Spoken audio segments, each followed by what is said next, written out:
గుడ్డిగా ఫాలో అయితే చాలా ఈజీగా ఇలాంటి భవిష్యత్తు ప్రకటనలను వ్రాసేయవచ్చు.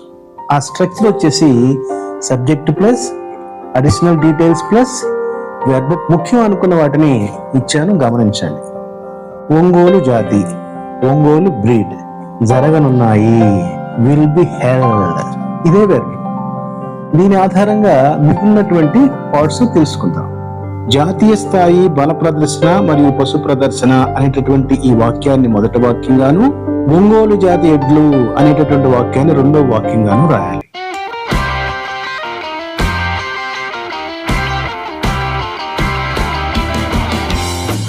Hi friends, are you all doing well? We are learning one sentence a day in English translation, right? As part of that, let us learn another sentence today. Till now, we have successfully seen 6 sentence translations. Okay, today, as the 7th one, let us see how to write an announcement related to an upcoming event. Okay, the sentence we are going to translate into English today is, ఈ సంవత్సరం మార్చి 29 నుండి April 3 వరకు గుంటూరు జిల్లా తెనాలిలో కీర్తిశేషులు Alapati Sivaramakrishnaiah memorial Ongole జాతి జాతీయ స్థాయి ఎడ్ల బల ప్రదర్శన మరియు పశు ప్రదర్శన జరగనున్నాయి. ఇది అప్కమింగ్ ఈవెంట్ అన్నమాట. మిత్రులారా, మీరు గమనించండి, నిత్య జీవితంలో ఇలాంటి జరగబోయే ఈవెంట్స్ గురించి ఫేస్బుక్లోనో వాట్సాప్లోనో ఒక ప్రకటన ఇవ్వాల్సి ఉండగా కాస్త ఇంగ్లీష్లో రాసి ఇవ్వండి అని ఎవరైనా మిమ్మల్ని అడగొచ్చు. దానికి చాలా సింపుల్ స్ట్రక్చర్ ఉంది. దానిని మీరు గుడ్డిగా ఫాలో అయితే చాలా ఈజీగా ఇలాంటి భవిష్యత్తు ప్రకటనలను వ్రాసేయవచ్చు. ఆ స్ట్రక్చర్ వచ్చేసి subject plus additional details plus verb plus time plus place. మనం వాక్యంలో ఈ 5ంటిని మనం గమనించగలిగితే, అదే వరుసలో మనం రాయగలిగితే వాక్య నిర్మాణం చాలా ఈజీగా చేసేయచ్చు అనమాట. As usual, let us first learn the vocabulary. ముందుగా ఈ వాక్యానికి సంబంధించిన కష్టమైన పదజాలం ఏదైనా ఉంటే చూద్దాం. నిజానికి ఈ వాక్యంలో మీరు అంతగా కష్టపడి నేర్చుకోవాల్సిన పదజాలం ఏమీ లేదు. ముఖ్యం అనుకున్న వాటిని ఇచ్చాను, గమనించండి. ఒంగోలు జాతి, ఒంగోలు బ్రీడ్, జాతీయ స్థాయి నేషనల్ లెవెల్, ఎడ్లు క్యాటిల్ కావచ్చు, బుల్స్ కావచ్చు, ఆక్సిన్ కావచ్చు. ఓకే, బల ప్రదర్శన స్ట్రెంగ్త్ ఎగ్జిబిషన్, పశు ప్రదర్శన లైవ్ స్టాక్ ఎగ్జిబిషన్ జరగనున్నాయి, will be held. Okay, now let us translate the sentence into English. 29/3/25 నుండి 3/4/25 వరకు గుంటూరు జిల్లా తెనాలిలో కీర్తిశేషులు ఆలపాటి శివరామకృష్ణయ్య మెమోరియల్ ఒంగోలు జాతి జాతీయ స్థాయి ఎడ్ల బల ప్రదర్శన మరియు పశు ప్రదర్శన జరగనున్నాయి. Let us observe the parts of the sentence. First, we need to identify the verb. ఇక్కడ యాక్షన్ వచ్చేసి జరగనున్నాయి, will be held, ఇదే వెర్బ్. దీని ఆధారంగా మిగిలినటువంటి పార్ట్స్ తెలుసుకుందాం. అసలు ఇలా కాకుండా మనం ఒక సింపుల్ స్ట్రక్చర్ తెలుసుకున్నాం కదా, దాని ఆధారంగా మిగతా పదాలు రాబడదాం. ఓకే, ఆ స్ట్రక్చర్ వచ్చేసి subject plus additional details plus verb plus time plus place. దీంట్లో మనకి వెర్బ్ మనం తెలుసుకున్నాం. ఇక్కడ వెర్బ్ జరగనున్నాయి, జరగబోతున్నాయి, ఇది కదా వెర్బ్. ఈ వెర్బ్ని మనం ఏమని ప్రశ్నించుకోవాలి? ఏమి జరగనున్నాయి అని ప్రశ్నించుకుంటే వచ్చే సమాధానమే సబ్జెక్ట్. సో సబ్జెక్ట్ వచ్చేసి ఒంగోలు జాతి జాతీయ స్థాయి ఎడ్ల బల ప్రదర్శన మరియు పశు ప్రదర్శన, ఇది సబ్జెక్ట్. మరి ఇది ఎలా రాయాలో చూద్దామా ఫ్రెండ్స్? ఇప్పుడు ఈ సబ్జెక్ట్ కి ఆంగ్ల అనువాదం చేద్దాం. ఒంగోలు జాతి జాతీయ స్థాయి ఎడ్ల బల ప్రదర్శన మరియు పశు ప్రదర్శన. దీనికి ఆంగ్ల అనువాదం చేయడానికి వీలుగా ఈ వాక్యాన్ని ఇలా రాసుకుందాం. ఒంగోలు జాతి ఎడ్ల జాతీయ స్థాయి బల ప్రదర్శన మరియు పశు ప్రదర్శన. ఇప్పుడు మనం జాతీయ స్థాయి బల ప్రదర్శన మరియు పశు ప్రదర్శన అనేటటువంటి ఈ వాక్యాన్ని మొదటి వాక్యంగాను, ఒంగోలు జాతి ఎడ్లు అనేటటువంటి వాక్యాన్ని రెండో వాక్యంగాను రాయాలి. ఎందుకో మీకు తెలుసు.